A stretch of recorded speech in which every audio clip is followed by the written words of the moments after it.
संस्थापकाय च धर्मस्य सर्वधर्मस्वरूपिणे अवतारवरिष्ठाय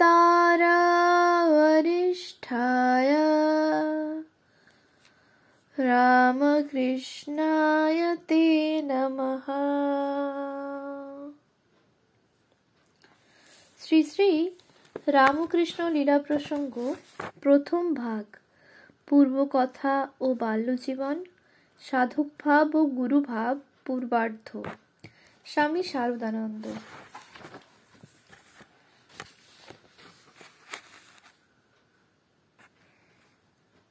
পৃষ্ঠা সংখ্যা 5।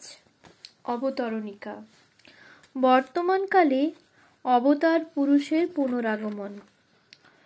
অতএব দেখা যাইতেছে, নবীন ধর্মের আবিষ্কর্তা জগৎগুরু সর্বজ্ঞ অবতার পুরুষ যুগ প্রয়োজন সাধনের জন্যই আবির্ভূত হন। ধর্মক্ষেত্র ভারত নানা যুগে বহুবার তাহার পদাঙ্ক হৃদয়ে ধারণ করিয়া পবিত্রীকৃত হইয়াছিল।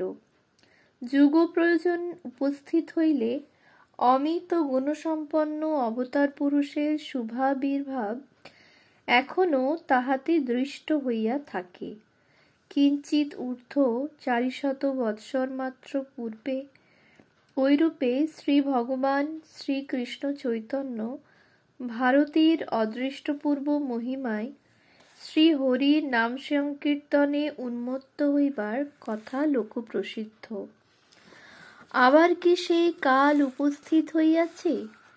আবার কি বিদেশীর ঘৃণাস্পদ নষ্ট গৌরব দরিদ্র ভারতে যুগ প্রয়োজন উপস্থিত হইয়া শ্রী ভগবানের করুণায় বিষম উত্তেজনা আনয়নপূর্বক তাহাকে বর্তমানকালে শরীর পরিগ্রহ করাইয়াছে? হে পাঠক, অশেষ কল্যাণ গুণসম্পন্ন যে মহাপুরুষের কথা আমরা তোমাকে বলিতে বসিয়াছি, তাহার জীবন আলোচনায় বুঝিতে পারা যাইবে ঘটনা ঐরূপ হইয়াছে। শ্রীরামচন্দ্র ও শ্রীকৃষ্ণাদিরূপে পূর্ব যুগে যিনি আবির্ভূত হইয়া সনাতন ধর্ম সংস্থাপিত করিয়াছিলেন, বর্তমানকালে যুগ প্রয়োজন সাধিত করিতে তাহার শুভাগমন প্রত্যক্ষ করিয়া ভারত পুনরায় ধন্য হইয়াছে। প্রথম অধ্যায়, যুগ প্রয়োজন। মানব বর্তমানকালে কত দূর উন্নত ও শক্তিশালী হইয়াছে। বিদ্যা, সম্পদ ও পুরস্কার সহায়ে মানব জীবন বর্তমানকালে পৃথিবীর সর্বত্র কতদূর প্রসার লাভ করিতেছে, তাহা অতি স্থূলদর্শী ব্যক্তিরও সহজে হৃদয়ঙ্গম হয়। মানব যেন কোনো ক্ষেত্রেই একটা গণ্ডির ভিতর আবদ্ধ হইয়া এখন আর থাকিতে চাহিতেছে না। স্থলে জলে যথেচ্ছ পরিভ্রমণ করিয়া সুখী না হইয়া সে এখন অভিনব যন্ত্র আবিষ্কারপূর্বক গগনচারী হইয়াছে। তমসাবৃত সমুদ্রতলে ও জ্বালাময় আগ্নেয় গিরিগর্ভে অবতীর্ণ হইয়া সে নিজ কৌতূহল নিবৃত্তি করিয়াছে। চিরহিমানি মণ্ডিত পর্বত ও সাগর পারে গমনপূর্বক সে ওই সকল প্রদেশের যথাযথ রহস্য অবলোকনে সমর্থ হইয়াছে। পৃথিবীর ক্ষুদ্র ও বৃহৎ যাবতীয় লতা, ঔষধি ও পাদপের ভিতর সে আপনার ন্যায় প্রাণস্পন্দনের পরিচয় পাইয়াছে এবং সর্বপ্রকার প্রাণীজাতকে নিজ প্রত্যক্ষ ও বিচারচক্ষুর অন্তর্ভুক্ত করিয়া জ্ঞান সিদ্ধিরূপ স্বকীয় উদ্দেশ্যে অগ্রসর হইতেছে। ঐরূপে ক্ষিত্যপ্তেজাদি ভূতপঞ্চের উপর আধিপত্য স্থাপনপূর্বক সে এখন জড়া পৃথিবীর প্রায় সমস্ত কথা জানিয়া লইয়াছে এবং তাহাতেও সন্তুষ্ট না থাকিয়া সুদূরাবস্থিত গ্রহ নক্ষত্রাদির সম্যক সংবাদ লইবার জন্য উদ্গ্রীব হইয়া ক্রমে উহাতেও কৃতকার্য হইতেছে। অন্তর্জগৎ পরিদর্শনেও তাহার উদ্যমের অভাব লক্ষিত হইতেছে না। ভূয় দর্শন এবং গবেষণা সহায়ে ওই ক্ষেত্রেও মানব নূতন তত্ত্ব সকল এখন নিত্য আবিষ্কার করিতেছে। জীবন রহস্য অনুশীলন করিতে যাইয়া সে একজাতীয় প্রাণীর জন্য জাতিত্বে পরিণতির বা ক্রমাভিব্যক্তির কথা জানিতে পারিয়াছে। শরীর ও মনের স্বভাব আলোচনাপূর্বক আদ্যন্তবান সূক্ষ্ম জড় উপাদানে মনের গঠনরূপে তত্ত্ব নির্ণয়ে সক্ষম হইয়াছে। জড় জগতের ন্যায় অন্তর্জগতের প্রত্যেক ঘটনা অলঙ্ঘ নিয়মসূত্রে গ্রথিত বলিয়া জানিতে পারিয়াছে এবং আত্মহত্যাদি অসম্বন্ধ মানসিক ব্যাপার সকলের মধ্যেও সূক্ষ্ম নিয়ম শৃঙ্খলের পরিচয় পাইয়াছে। আবার ব্যক্তিগত জীবনের চিরাস্তিত্ব সম্বন্ধে কোনরূপ নিশ্চয় প্রমাণ লাভে সমর্থ না হইলেও ইতিহাস আলোচনায় মানব তাহার জাতিগত জীবনের ক্রমোন্নতি প্রত্যক্ষ করিয়াছে। ব্যক্তিগত জীবনের সার্থকতা ঐরূপে জাতিগত জীবনে দেখিতে পাইয়া সে এখন উহার সাফল্যের জন্য বিজ্ঞান ও সংহত চেষ্টা সহায়ে অজ্ঞানের সহিত চিরসংগ্রামে নিযুক্ত হইয়াছে এবং অনন্ত সংগ্রামে অনন্ত উন্নতি কল্পনাপূর্বক বহিরন্তর রাজ্যের দুর্লক্ষ্য প্রদেশসমূহে পৌঁছিবার জন্য অনন্ত বাসনাপ্রবাহে আপন জীবন তরী ভাসাইয়া দিয়াছে।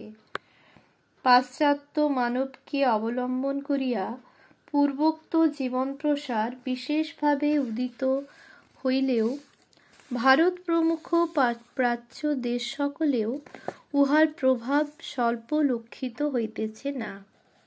বিজ্ঞানের অদম্য শক্তিতে প্রাচ্য ও পাশ্চাত্য প্রদেশ প্রতিদিন যত নিকট সম্বন্ধে সম্বন্ধ হইতেছে, প্রাচ্য মানবের প্রাচীন জীবন সংস্কার সমূহ ততই পরিবর্তিত হইয়া পাশ্চাত্য মানবের ভাবে গঠিত হইয়া উঠিতেছে। পারস্য, চীন, জাপান, ভারত প্রভৃতি দেশসমূহের বর্তমান অবস্থার আলোচনায় ওই কথা বুঝিতে পারা যায়।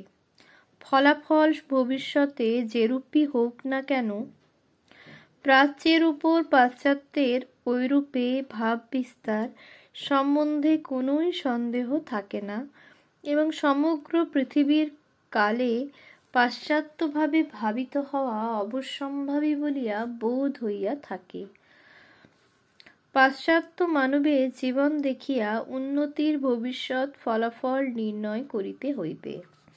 পূর্বোক্ত প্রসারের ফলাফল নির্ণয় করিতে হইলে আমাদিগের পাশ্চাত্যকেই প্রধানত অবলম্বন করিতে হইবে। বিচার সহায়ে পাশ্চাত্য মানবের জীবন বিশ্লেষণ করিয়া দেখিতে হইবে ওই প্রসারের মূল কোথায় এবং উহা কীদৃশ স্বভাব বিশিষ্ট, উহার প্রভাবে পাশ্চাত্য জীবনের পূর্বতন উত্তমাধম ভাব সকলের কতদূর উন্নতি ও বিলোপ সাধিত হইয়াছে এবং উহার ফলে পাশ্চাত্যে ব্যক্তিগত মানব মনে সুখ ও দুঃখ পূর্বাপেক্ষা কত অধিক বা অল্প পরিমাণে উপস্থিত হইয়াছে। ঐরূপে ব্যষ্টি ও সমষ্টিভূত পাশ্চাত্য জীবনে উহার ফলাফল একবার নির্ণীত হইলে দেশ কাল ভেদে ওই বিষয় অন্যত্র নির্ণয় করা কঠিন হইবে না। পাশ্চাত্য মানবের উন্নতির কারণ ও ইতিহাস।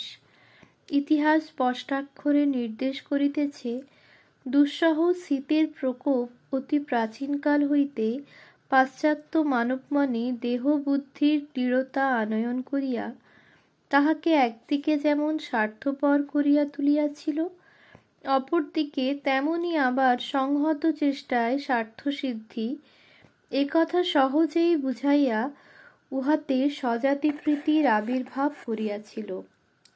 ওই স্বার্থপরতা এবং স্বজাতিপ্রীতি তাহাকে কালে অদম্য উৎসাহে অপর জাতি সকলকে পরাজিত করিয়া তাহাদিগকে ধনসম্পদে নিজ জীবন ভূষিত করিতে প্ররোচিত করে।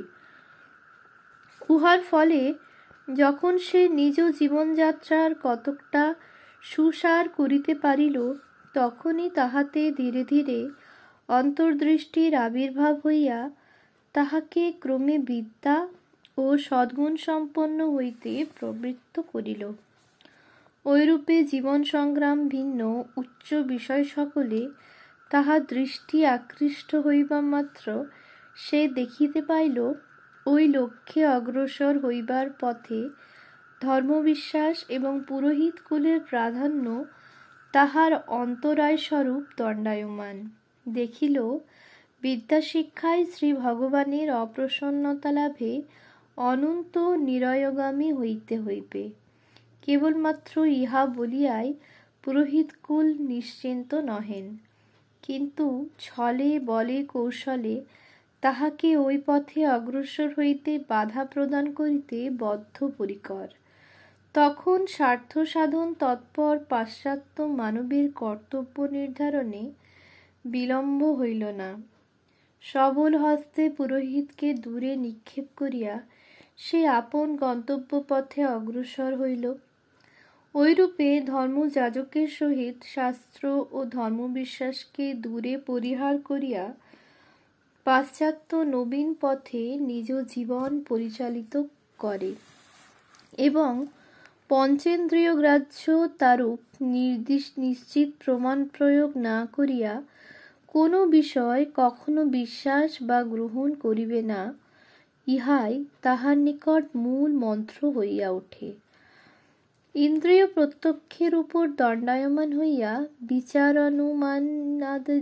বিচার অনুমানাদি পূর্বক বিষয় বিশেষের সত্যাসত্য নিরূপণ করিতে হইবে, ইহা নিশ্চয় করিয়া পাশ্চাত্য এখন হইতে যুষ্মৎ প্রত্যয়গোচর বিষয়ের উপাসক হইয়া পড়ে এবং অস্মৎ প্রত্যয়গোচর বিষয়কে বিষয় সকলের মধ্যে অন্যতম ভাবিয়া উহার স্বভাবাদিও পূর্বোক্ত প্রমাণ প্রয়োগে জানিতে অগ্রসর হয়।